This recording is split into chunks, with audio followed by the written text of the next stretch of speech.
Good morning. Good morning for everyone. And firstly, it's very important to thank for We Are Innovation and especially Federico for this invitation. For me, it's a great opportunity to speak about the relation of toxicology, between toxicology and regulation issues, because normally people forget this, and it is the basis of the discussion. Trust me. Everybody knows about combustion cigarettes, and everybody knows about cadmium, about methanol or toluene. It's not new. But the center of this is nicotine. Nicotine is really the point of discussion. Why?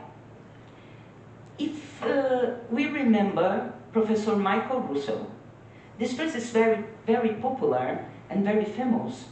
People smoke for nicotine, but they die for the tar. If we separate nicotine and tar, we have a very good discussion. And the important point is nicotine. The solution for this in many countries is focus in nicotine delivery devices, because don't have tar. If the tar is the problem, okay, without tar is the solution in many, many countries. And the question now is, what is this nicotine? I teach pharmacology for many, many years in medical school. And inside pharmacology, I had no more than 7 or 10 minutes to speak about nicotine inside the body, because we have receptors for nicotine inside the body. And this discover, at the time of discover, give the name of one system, one complex system inside the body. And I had, for my option, no more than 10 minutes to explain this for my studies. It don't speak about nicotine seriously. Okay, but now it's absolutely necessary knows what is this nicotine. People use nicotine since centuries ago, but was isolated only in 1828, chemical isolated. And good news, stay present in vegetables like eggplant, like tomatoes, like potatoes, and we use these vegetables every day in our diet. Okay, in tobacco leaf, the quantities of nicotine is very high. And these vegetables, it's a little bit, but don't forget, every day in your plate, in your table. And what is this? It's very dangerous. Oh, another alkaloids like nicotinamide or nornicotine are present in many vegetables, also in tobacco leaves. And these points, chemical points, is a basic compound, like is water soluble and lipophilic, give the facility to transpass cell membranes, go to the blood and go to the brain. And the focus is the brain. It's not the lungs. The lungs, it's only a way, but the brain is the target point. Okay? And it's very easy go to the brain. But nicotine have pharmacological applications, treatment applications. Today, I have one example for you, if you can study. I have here in the bottom one publication. It's not very old, so 5 years only, and the focus is treatment of ulcerative colitis. And another example about this is the treatment for Parkinson's disease. This treatment, we know about this. It's not new. It's not old, but it's not new. And the basis of this knowledgement is the knowledgement about cholinergic system, where are the nicotinic receptors. And this publication that I have here is very new. It's from this year, 2025. Okay, nicotine is not a demon, you know? Another point, the cycle of addiction, nicotine addiction. Okay, nicotine is a molecule very addictive. It is the problem, it is the focus.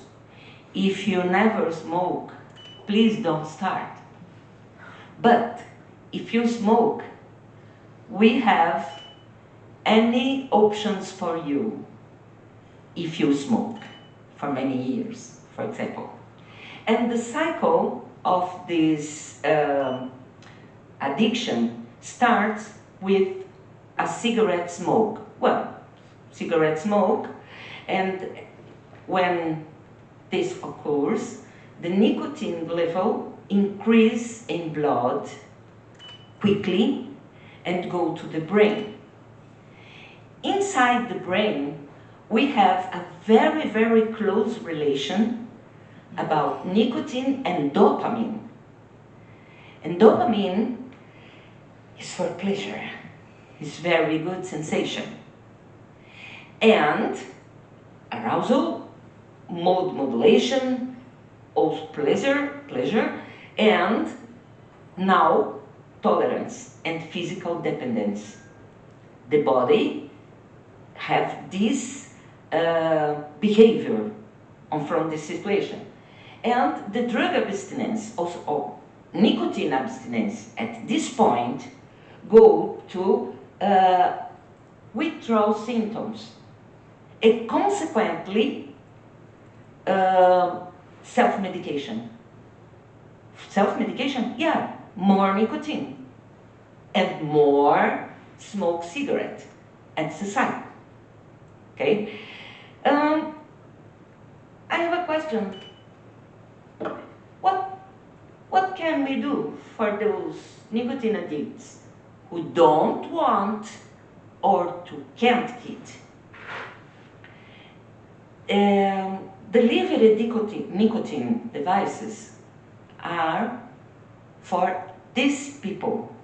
It's not for start use nicotine. It's for these people. And for understand this, toxicology have 3 very important pillars. Concepts about risk,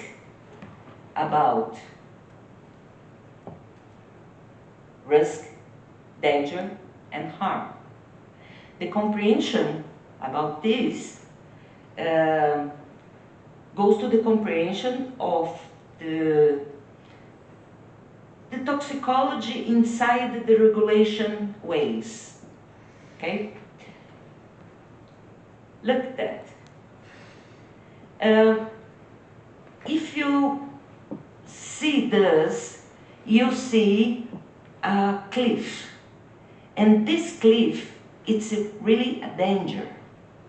And this danger is impossible change. The cliff is the cliff. But the risk falls, somebody falls in this cliff is very high because the fence is little. The problem is here. The fence is very little and the cliff is a danger. The consequence is harm, like a broken leg, like a broken arms, or dying, I don't know.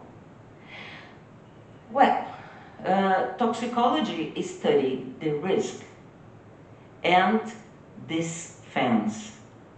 This determination is very important to when we play or study or think about regulation, quantities, doses, conditions to expose, if oral or for respiratory tract or another's. This determination is very important. And regulation depends to these studies to analyze the risk and control the risk for safety conditions or acceptable conditions for use. In this case, one high fence is the solution, okay? And it's very easy to understand. Smoke a traditional cigarette is like follows a very big building. But nicotine delivery without combustion is like falls for the first floor. In the world, we don't have completely, totally safe products. I talk about drugs, medicines, food, additives in food, chemical products, everything. Not completely safe. We have established by toxicology acceptable conditions for use. It is. And if we compare, if we compare the nicotine from combustion cigarette, it's a free base, and the absorption is in upper respiratory tract. For salt nicotine from delivery systems in the lower respiratory tract. This discussion about dual use also very important because we have two different forms for nicotine and the behavior inside the body is different also because yes, it's different also, and people need one acceptable choose and not dual use or dual use, okay, one or another, and obviously another delivery systems for nicotine without tar, because tar is the problem. Tar is the big problem. And consequently, unregulated products, sincerely, I don't know what is inside these products because the production is free if don't have regulation. And many products are very dangerous and heavy, consequently a very big harm. My God, this is a very big mistake. Nicotine is not oncogenic molecule. No, definitely no. And we have in Instagram, in social media in general, this information. nicotine is oncogenic. No, it's not. It's not. It's not true. Trust me, please. It's really. Nicotine is an addictive molecule, but not oncogenic molecule. I repeat, the problem is the tar, not the nicotine. And if you can read or study about nicotine levels inside the body, this publication is very good for study because treat for nicotine delivery, nicotine levels in electronic cigarette, and also discuss about the increase of level of nicotine inside the body for the way it's blood, obviously, and the very serious publication from Oxford University and the data from Society for Research on Nicotine Tobacco.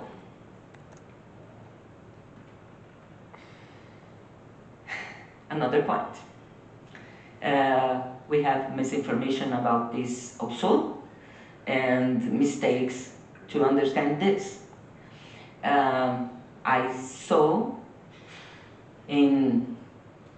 many times that only one device or the only one use, or I don't know, so not so much puffs, give one amount of nicotine equivalent to 20 cigarettes, combustion cigarettes, and another explanations that is not true, because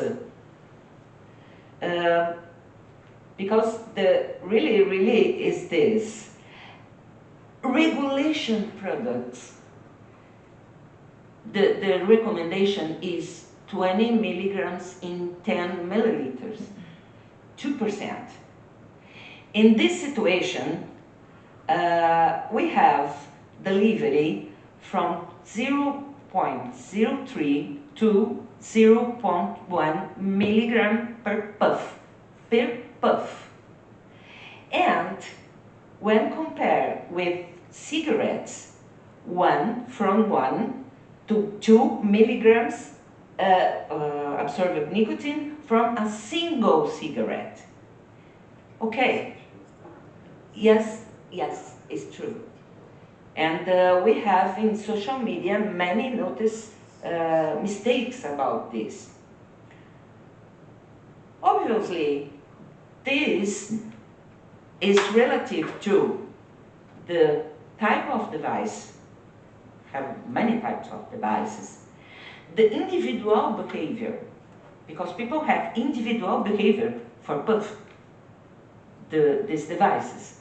The formulation of the e-liquid and the rates of absorption. Individual variations have for different individuals also. But the basis for think about this is this. And when we have illegal products, probably we have more nicotine per milliliter than is acceptable for acceptable, safe conditions. And it's a problem. When a country ban these products, or these products are forbidden, illegal market produce these devices. And I repeat, I don't know what is inside this.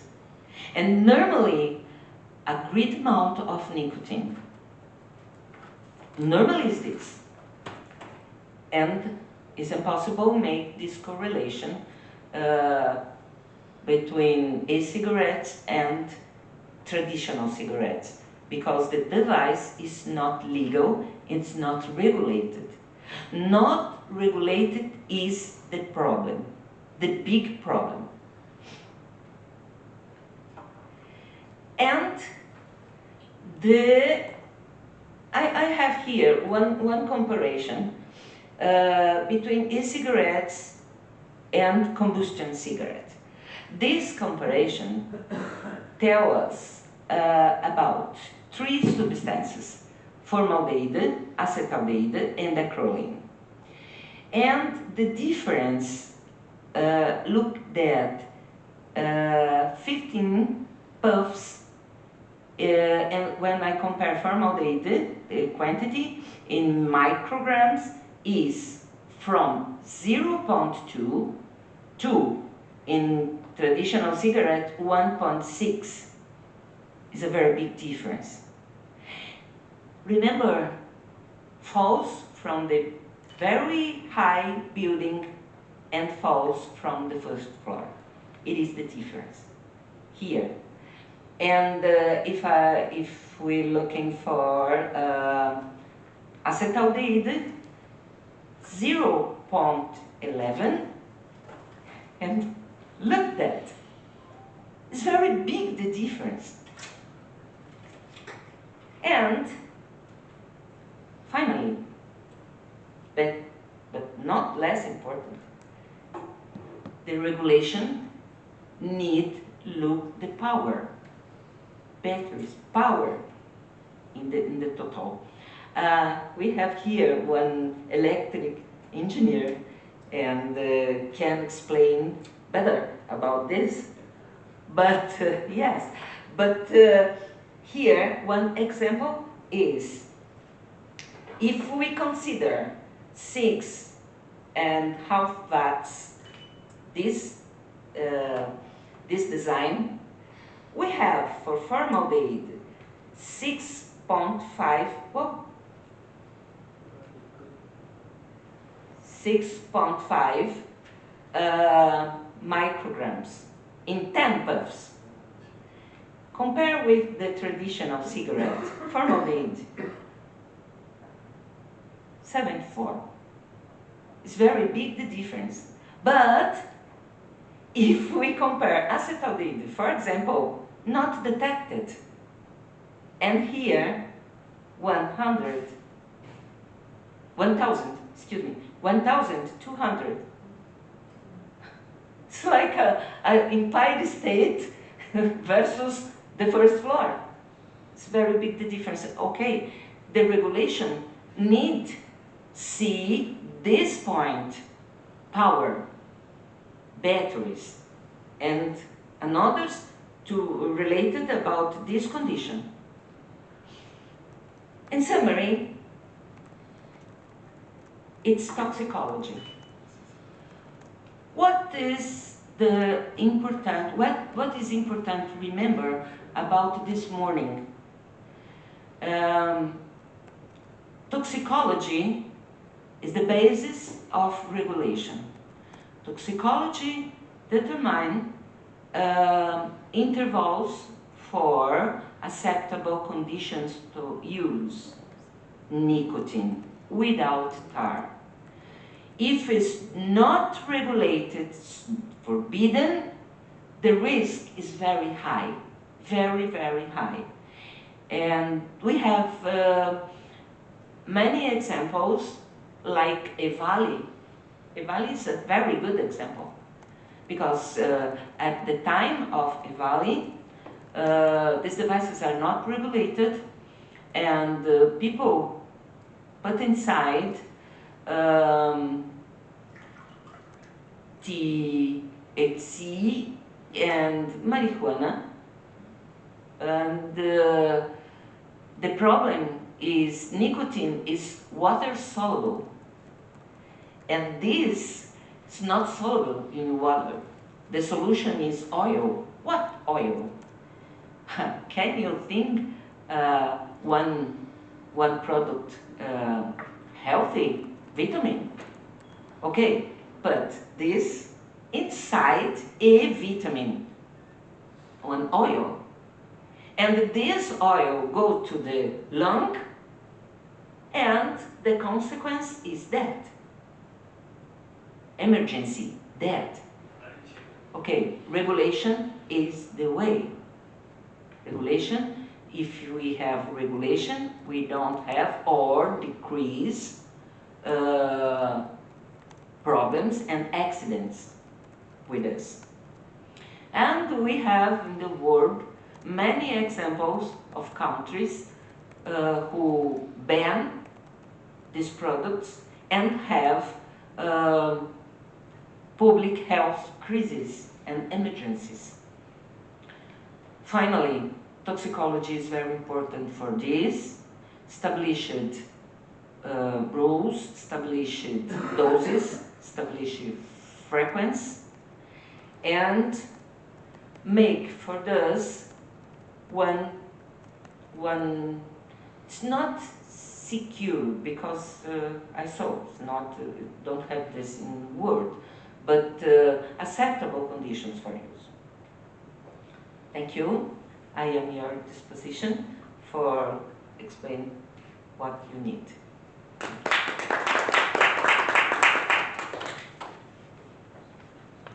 Thank you so much.